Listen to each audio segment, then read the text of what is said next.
오늘 우리에게 주신 하나님의 말씀 사도행전 2장 37절에서 42절까지 말씀을 우리가 함께 보시겠습니다. 제가 봉독하겠습니다. 하나님의 말씀을 함께 보시겠습니다. 그들이 이 말을 듣고 마음에 찔려 베드로와 다른 사도들에게 물어 이르되 형제들아 우리가 어찌할꼬 하거늘. 베드로가 이르되 너희가 회개하여 각각 예수 그리스도의 이름으로 세례를 받고 죄 사함을 받으라.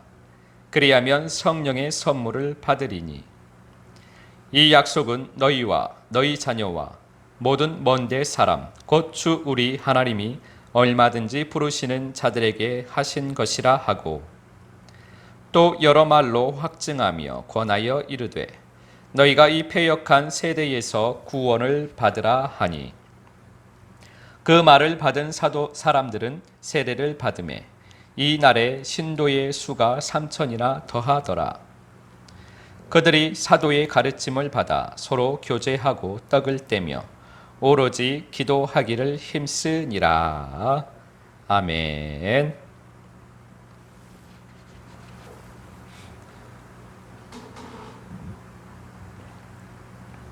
오늘은 참된 세례라는 제목으로 우리가 하나님 아버지의 마음을 잠시 살펴보도록 하겠습니다. 어제는 많은 비가 내렸습니다. 그런데 아무리 많은 비가 내려도 비늘이 덮여져 있는 땅은 물을 흡수할 수가 없습니다. 마음인 우리의 땅에 죄의 비늘, 자아의 비늘이 덮여 있으면 은혜의 비가 아무리 많이 내려도 우리의 마음은 주님의 사랑을 받아들이지 못합니다. 우리가 하나님 아버지의 사랑을 온전하게 받으려면 육신의 비늘, 죄의 비늘, 자아의 비닐을 벗겨내야만 합니다. 말씀의 검으로 잘라내고 벗겨내어야만 합니다. 양동이로 쏟아붓듯이 소나기가 강하게 내리면 겉 흙은, 위의 흙은 수분을 흡수합니다. 그런데 삽으로 흙을 파보면 안에는 바짝 말라있는 것을 보게 됩니다. 2주 전에 아버지께서 이제 무씨를 뿌리기 위해서 밭을 갈아엎으시려고 했습니다. 그런데 갑자기 소나기가 강하게 내렸습니다.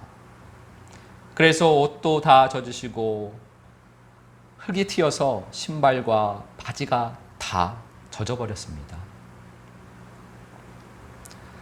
그런데 다행히 갑자기 많은 비를 쏟기는 했는데 조금 후에 비가 그쳐서 땅을 갈아엎을 수가 있었다고 합니다. 그래서 땅을 파보셨는데 겉에는 물이 흥건하고 도랑에도 물이 흐르고 도로에도 많은 물이 흐르고 있는데 갑자기 많은 비가 내려서 그런데 땅을 파보니 삽 한 번 파니까 그 속에 흙은 바짝 말라있는 건조한 상태였다고 합니다.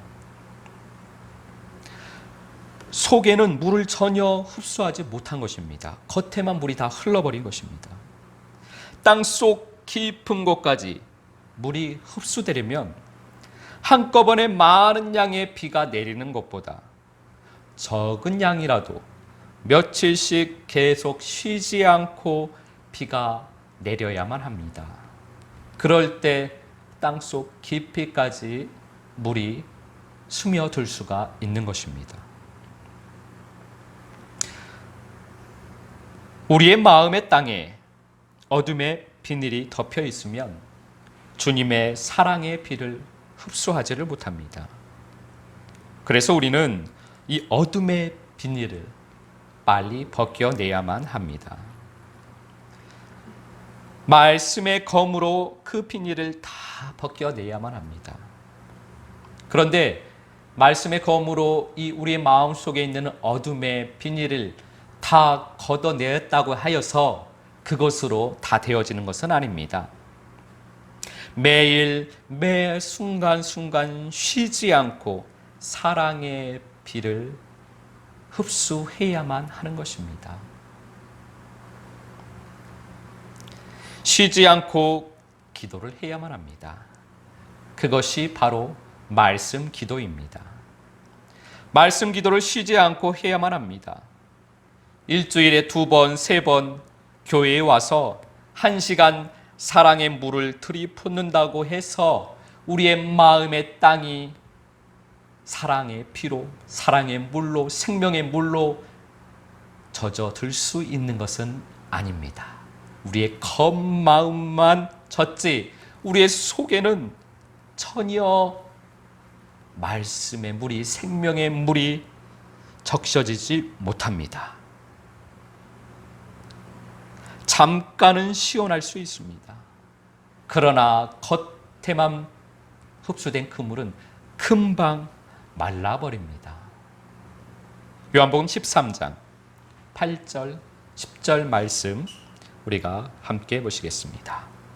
제가 봉독하겠습니다. 요한복음 13장 8절, 10절 말씀입니다.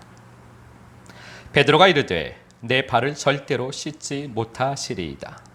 예수께서 대답하시되 내가 너를 씻어주지 아니하면 내가 나와 상관이 없느니라. 예수께서 이르시되 이미 목욕한 자는 발밖에 씻을 필요가 없느니라. 온몸이 깨끗하니라. 너희가 깨끗하나 다는 아니니라 하시니. 아멘. 교회에 와서 예배를 드리는 것은 목욕을 하는 것과 같습니다. 많은 물을 한꺼번에 들이붓는 것입니다. 예배를 드리면서 많은 물로 씻음을 받게 됩니다. 그런데 예수님께서는 그것으로 되지 않고 발을 씻어야 한다라고 말씀을 하십니다. 목욕만 해서는 안 되는 것입니다. 반드시 발을 씻어야만 합니다. 매일매일 매순간 매순간 작은 물을 떠서 발을 씻어야만 합니다. 그것이 바로 저희가 하고 있는 말씀 기도 생명의 노래입니다. 우리는 마음속이 완전히 젖을 때까지 말씀 기도를 계속해야만 합니다. 나의 마음이 다 젖어서 그 물이 채워지고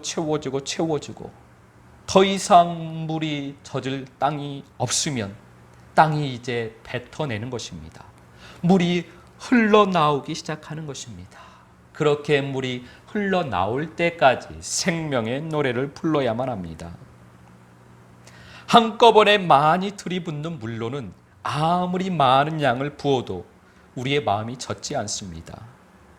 한꺼번에 들이붓는 많은 물은 바로 옆으로 흘러내려가 버리기 때문입니다. 그래서 마음속 깊이는 스며들지가 않습니다. 말씀 기도를 계속하고 생명의 노래를 계속 부리고 계시는 분들은 지금 많은 은혜를 경험하고 계실 것입니다.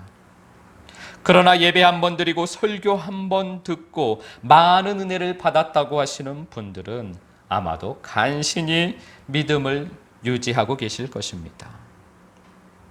그런데 예수님께서는 발을 씻지 않으면 목욕을 했어도 발을 씻지 않으면 주님과는 상관이 없는 사람이다라고 말씀을 하십니다. 그러니 우리는 쉬지 않고 말씀 기도와 생명의 노래를 불러야만 합니다. 그렇게 말씀 기도와 생명의 노래를 쉬지 않고 부르시기를 예수 그리스도의 사랑으로 권면을 드립니다. 사도행전 2장 40절, 41절 말씀 우리가 함께 보시겠습니다. 제가 봉독합니다. 또 여러 말로 확증하며 권하여 이르되 너희가 이 패역한 세대에서 구원을 받으라 하니 그 말을 받은 사람들은 세례를 받음에 이 날에 신도의 수가 3,000이나 더하더라. 아멘. 사도 베드로가 계속해서 말씀을 선포합니다. 여러 말로 확증하며 권하고 있습니다. 그때 그의 말을 받은 사람이 있고 받지 않은 사람이 있었습니다. 예수님께서 말씀하실 때도 예수님의 말씀을 받은 사람이 있고 받지 않은 사람이 있었습니다. 예수님의 말씀을 받은 사람은 그리스도의 제자가 되었습니다. 그런데 말씀을 받지 않는 사람들은 구경꾼이 되었습니다. 말씀을 받으면 세례를 받게 됩니다. 말씀의 물을 받아서 물이 채워지고 가득 차게 됩니다. 그러면 그 물에 빠져서 육신이 나, 죄인인 나는 죽고 예수로 살아나게 되는 것입니다. 교회에서 물세례를 받는 것, 교회에서 세례 예식으로 세례를 받는 것은 세례의 시작입니다. 세례의 완성이 아닙니다. 우리는 주님께 진짜 내가 세례를 받겠다고 하는 마음의 소원을 올리는 몸 기도가 교회에서 하는 세례 예식입니다. 세례 예식을 받으면서 이제부터 내가 진짜 세례를 받겠습니다. 주님께 진짜 세례를 받기 시작하겠습니다. 세례의 길을 걸어가겠습니다. 라고 하는 내 몸의 기도입니다. 몸으로 드리는 우리의 마음의 소원인 것입니다. 그때부터는 진짜 세례를 받기 위해서 그래서 말씀의 물을 마음에 계속 모아야 하는 것입니다. 내가 죽고 예수로 살 수 있도록 우리는 물을 가득 모아야만 합니다. 나의 마음의 땅이 아버지의 사랑의 물로 전부 젖게 되면 내가 죽고 예수로 사는 참 세례를 받게 되는 것입니다. 그러면 예수님과 사도들이 전한 말이 무엇이었을까요? 예수님이 전한 말씀, 사도들이 전한 말씀이 무엇이기에 그 말씀을 받아 세례를 받고 내가 죽고 예수로 살게 되는 것일까요? 예수님께서는 내 말이 영이요 생명이다 라고 말씀을 하셨습니다. 예수님의 말씀은 영이요 생명입니다. 영이요 생명인 말씀을 받은 사람, 그 말씀을 먹은 사람, 그 사람이 제자가 되는 것입니다. 그들은 먹을 것을 얻기 위해, 육신에 먹을 것을 얻기 위해, 또는 육신의 병을 고침받기 위해, 또는 많은 소문을 듣고 호기심에 예수님의 말씀을 한번 듣고자 예수님에게 육신의 무엇인가를 얻고자 예수님을 따라다니던 사람들이 아닙니다. 그렇게 예수님을 따라다니던 사람들, 말씀을 귀로만 듣고 말씀을 받지 못한 사람들, 말씀을 먹지 못한 사람들, 그 사람들은 구경꾼이 되었던 것입니다. 그러나 제자가 된 사람들, 말씀을 받은 사람들, 말씀을 먹은 사람들, 생명의 말씀을, 영의 말씀을 먹은 사람들은 제자가 된 것입니다. 그들은 예수님과 함께 살았습니다. 말씀을 귀로만 듣고 예수님을 따라다니며 구경꾼이 된 것이 아니라 예수님과 함께 살며 말씀이신, 말씀 자체이신, 말씀이신 예수님과 함께 살면서 말씀을 산 것입니다. 말씀 자체이신 예수님과 함께 살았다라는 것은 말씀으로 살았다라는 것입니다. 그들은 들은 말씀이 아니라 삶으로 살아낸 말씀, 그 말씀을 나누었던 것입니다. 그것이 영이요 생명인 말씀입니다. 그래서 예수님께서 전하신 말씀도 영이요 생명인 말씀이고 사도들이, 제자들이 전한 말씀도 영이요 생명인 말씀인 것입니다. 그들 안에 그들이 먹은 말씀을 나누었기 때문에 영이요 생명인 말씀인 것입니다. 먹는 자에게서 먹은 것이 나오는 것입니다. 우리도 말씀을 먹어야만 합니다. 말씀을 받아서 먹어야만 합니다. 귀로 듣는 말씀은 지식인 말씀입니다. 영이요 생명인 말씀은 삶으로 살아낸 말씀입니다. 그것은 내가 산 것이 아닙니다. 말씀을 먹으면 자연스럽게 나오는 것입니다. 말씀은 내가 사는 것이 아니라 저절로 사라지는 것입니다. 주님의 세계는 모든 것이 저절로 되어지는 세계이기 때문입니다. 왜냐하면 주님께서 하시기 때문입니다. 그래서 우리 편에서 보면 저절로 되어지는 것처럼 보이는 것입니다.